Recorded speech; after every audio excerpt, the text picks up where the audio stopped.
नमस्कार, मैं हूं जयश्री नागदा और आप देख रहे हैं सीबीसी न्यूज वेब। भारत चीन विवाद पिछले काफी दिनों से चल रहा है। भारत के 20 सैनिक शहीद हो गए। सेना अपना काम पूरे शौर्य के साथ कर रही है, उस पर कोई सवाल नहीं। सरकार पर सवाल कर नहीं सकते क्योंकि सरकार से सवाल करने की प्रवृत्ति अब रही नहीं। कुछ बड़ बोले नेता टाइप के लोग सोशल मीडिया पर चीनी सामान बहिष्कार करने की बातें करते हैं और उस मोबाइल से चीनी सामान बहिष्कार करने की पोस्ट करते हैं जो मोबाइल की चीनी है। ऐसे ही कुछ लोग टीवी पर पुराने मोबाइल फोड़ते हुए वीडियो उतारते हैं, उसी मोबाइल से जो चाइना मेड है। तो आखिर चाइना मेड का बहिष्कार करने वाले दावे, सोशल मीडिया कैंपेन या चीनी सामानों का बहिष्कार करना आखिर कितना सार्थक है? क्या ये सही मायनों में व्यवहारिक भी है? द क्विंट में पत्रकार अनिंद्यो चक्रवर्ती का एक बड़ा सच्चा और अच्छा लेख छपा जिसमें उन्होंने ये सारी स्थिति बिल्कुल सही से साफ की। अनिंद्यो चक्रवर्ती ने लिखा कि ये सब देखने सुनने में पाखंड जैसा लगता है, लेकिन सच्चाई इतनी ही सरल नहीं है। जरूरी नहीं कि हम चीनी सामान का इस्तेमाल करते हुए उसे बहिष्कार या उसे बदल जाने की इच्छा नहीं जाहिर कर सकते। भारत के राष्ट्रीय आंदोलन में समय समय पर ब्रिटिश सामानों के बहिष्कार की मांग उठती रही है। कई लोग अपनी इच्छा से मैनचेस्टर में बने कपड़े फेंक देते थे, लेकिन घर लौटकर विदेश से मंगाई गई चीजों का उपयोग करते थे। ब्रिटिश राज में जीवन यापन का ये एक अपरिहार्य पहलू था, चाहे हमें मालूम हो या नहीं। ये एक सच है कि भारत बेहिसाब तरीके से चीन से आयात किए गए सामान पर निर्भर है। स्मार्टफोन को छोड़ भी दें, जिसका 3/4 हिस्सा चीन से मंगाया जाता है, तो रोजाना इस्तेमाल में लाई जाने वाली ऐसी अनगिनत चीजें हैं जिसका निर्माण तो भारत में होता है, लेकिन उन्हें तैयार करने वाली चीजों के लिए हम बड़े पैमाने पर चीन पर ही आधारित हैं। उदाहरण के लिए, जब आप बिजली की खपत कम करने के लिए भारत में बने एलईडी बल्ब खरीदते हैं तो आपको पता नहीं होता कि उसे तैयार करने वाली 30 से 40% चीजें चीन से आयात की जाती हैं। हम जो दवाइयाँ खरीदते हैं उन्हें तैयार तो भारत में किया जाता है, लेकिन उनमें इस्तेमाल होने वाली कम से कम 2/3 सामग्री चीन से मंगाई जाती है। हमारे इस्तेमाल में आने वाले कई उपकरणों में छोटे चिप्स लगे होते हैं जो कि उनके उपयोग को बेहद आसान और सहज बनाते हैं।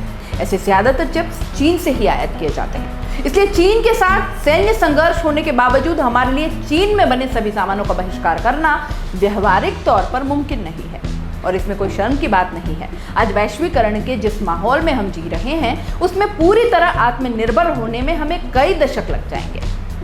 भारत में चीनी निवेश एक जटिल मसला है। ब्रुकिंग्स इंडिया के लिए अनंत कृष्णन की एक स्टडी के मुताबिक, जिसे लॉकडाउन के ठीक पहले प्रकाशित किया गया, 2014 तक भारत में चीन का निवेश करीब $1.6 बिलियन था। इसी साल नरेंद्र मोदी प्रधानमंत्री बने थे। अगले 3 सालों में यह निवेश 5 गुना बढ़कर $8 बिलियन हो गया। कृष्णन कहते हैं कि असल आंकड़ा इससे कहीं ज्यादा है, क्योंकि भारतीय कंपनियों में शेयर के तौर पर चीन की हिस्सेदारी और तीसरे देशों से रास्ते किए गए निवेशों का हिसाब किताब इस आंकड़े में शामिल नहीं है। इस स्टडी में उन मुख्य क्षेत्रों की पहचान की गई है जिसमें चीन की कंपनियां या तो पहले से निवेश कर चुकी हैं या अगले कुछ सालों में करने वाली है। भारत में अपना कारोबार शुरू करने वाली पहली कंपनियों में से एक है भारी उपकरण बनाने वाली कंपनियां सैनी और लेगांग, जहां साल 2010 से सैनी का एक प्लांट महाराष्ट्र के चाकन में काम कर रहा है। लिगांग ने मध्य प्रदेश के पीतमपुरा में एक फैक्ट्री लगाई है। चीन की स्टील कंपनियों ने भारत में बड़े प्लांट्स लगाए हैं। भारत की ज्यादातर पावर कंपनियां चीन में बने ऊर्जा उपकरणों का इस्तेमाल करती है और दुनिया में उपकरणों के सबसे बड़े निर्यातक TBEA ने गुजरात में चीनी इंडस्ट्रियल पार्क तैयार किया है। एक अनुमान के मुताबिक चीन की कंपनियां लेनी, लॉन्गी सोलर और CETC नवीकरणीय ऊर्जा यानी रिन्यूएबल एनर्जी के क्षेत्र में $3.2 बिलियन निवेश करने की ताक में है। वहीं ऑटो, रियल एस्टेट और दूसरे कई सेक्टर में चीनी कंपनियां पहले से ही सेंध मार चुकी हैं। इसलिए चीन की कंपनियों द्वारा बेचे जाने वाले कई सामान दरअसल भारत में बनाए जाते हैं। सबसे बड़ी मिसाल है भारत के मोबाइल फोन बाजार में चीन का दबदबा, जहां 5 में से 4 सबसे बड़े ब्रांड चीनी हैं। मोबाइल फोन मार्केट का नेतृत्व करने वाली Xiaomi कंपनी की भारत में 7 फैक्ट्रियां हैं जो कि $500 मिलियन का निवेश कर रिटेल में अपनी मौजूदगी को और बढ़ाने की योजना बना रही है।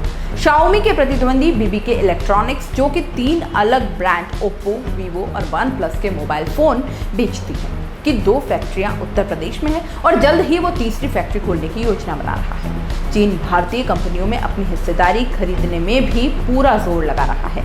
ब्रोकिंग्स पेपर के मुताबिक साल 2017 में ग्लैंड फार्मा और फॉर्चून के बीच $1 बिलियन का सौदा अब तक की सबसे बड़ी हिस्सेदारी मानी जा रही है। इसके अलावा भारत की सैकड़ों स्टार्टअप कंपनियों में चीन की फाइनेंस कंपनियां अलीबाबा और टेंसेंट ने भरपूर पैसे लगाए हैं। पेटीएम को अलीबाबा लगभग पूरी तरह खरीद चुका है। ई-कॉमर्स कंपनी स्नैपडील और फूड डिलीवरी ऐप ज़ोमैटो में अलीबाबा ने बड़ा निवेश किया है।